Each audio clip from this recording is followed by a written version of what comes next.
আজকের এই ভিডিওতে দেখাবো যে ঈদুল আজহা উপলক্ষে নিজেদের ফটো দিয়ে এ ধরনের শুভেচ্ছা পোস্টার কিভাবে তৈরি করতে পারবেন। আমি আপনাদেরকে দেখাইতেছি। এই যে আপনারা চাইলে কিন্তু আপনাদের বা আপনাদের প্রিয় মানুষের ছবি দিয়ে এ ধরনের ঈদুল আজহা উপলক্ষে শুভেচ্ছা পোস্টার তৈরি করতে পারবেন মাত্র এক ক্লিকে।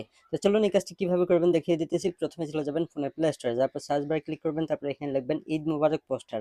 লেখাটা আমি স্ক্রিনে দিয়ে রাখবো, জাস্ট লিখে আপনার সার্চ দিলে এই অ্যাপ্লিকেশনটি আপনাদের সামনে চলে আসবে। অ্যাপ্লিকেশনটি আপনাদের ফোনে ইনস্টল করে জাস্ট অ্যাপ্লিকেশনটা ওপেন করবেন, তারপর এখানে অ্যালাউ চাইলে অ্যালাউ করে দিবেন।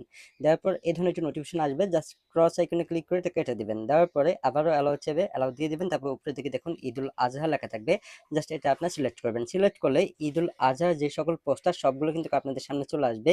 এইখান থেকে যেই পোস্টারটা আপনার ভালো লাগবে সেই পোস্টারটা ক্লিক করবেন, তারপর আনলকে ক্লিক করবেন। ক্লিক করার পর কিছুটা সময় ওয়েট করবেন, আপনাদের সামনে এখানে একটু এই ধরনের সেটিং আসবে, ওপেন নাও লেখা থাকবে, জাস্ট এইখানে ক্লিক করবেন। এইখানে ক্লিক করলেই পোস্টারটা কিন্তু আপনাদের সামনে ওপেন হয়ে যাবে। নিচের দিকে লেখা থাকবে গ্যালারি, জাস্ট এখানে ক্লিক করে আপনাদের ফোনের গ্যালারি থেকে যেই ফটো দিয়ে আপনার ছবি এডিট করতে চান সেই ফটোটা এখান থেকে অ্যাড করে নিতে হবে। তারপর ফটো সাইজটা আপনাদের মন মতো করে নেবেন। তারপর উপরের দিকে দেখুন ডান লেখা থাকবে, জাস্ট এখানে ক্লিক করবেন। এইখানে ক্লিক করলে ফটোটা এখানে অ্যাড হয়ে যাবে। তারপর হাত দিয়ে ধরে একটু জুম করে আপনারা ফটোটা এখানে সাজিয়ে নেবেন যেমনটা আপনাদের কাছে ভালো লাগবে। সাজানোর পর নিচের দিকে আপনি দেখতে পারবেন এখানে আপনার নাম লিখুন, এখানে আপনার ঠিকানা লিখুন। এখানে আপনার নাম লিখুন, এখানে ক্লিক করে আপনার চাইলে আপনাদের নাম লিখতে পারেন। তো আমরা হচ্ছে আমাদের নামটা দিয়ে দিতেছি, আপনারা আপনাদের পছন্দের নাম দিয়ে দিবেন। দেওয়ার পর এখানে আপনার ঠিকানা লিখুন, এখানে ক্লিক করে আপনি চাইলে আপনার ঠিকানাও লিখতে পারবেন, ঠিক আছে? তো আমি ঠিকানাটাও লিখে নিতেছি, আপনারা আপনাদের ঠিকানা লিখে নিতে পারবেন।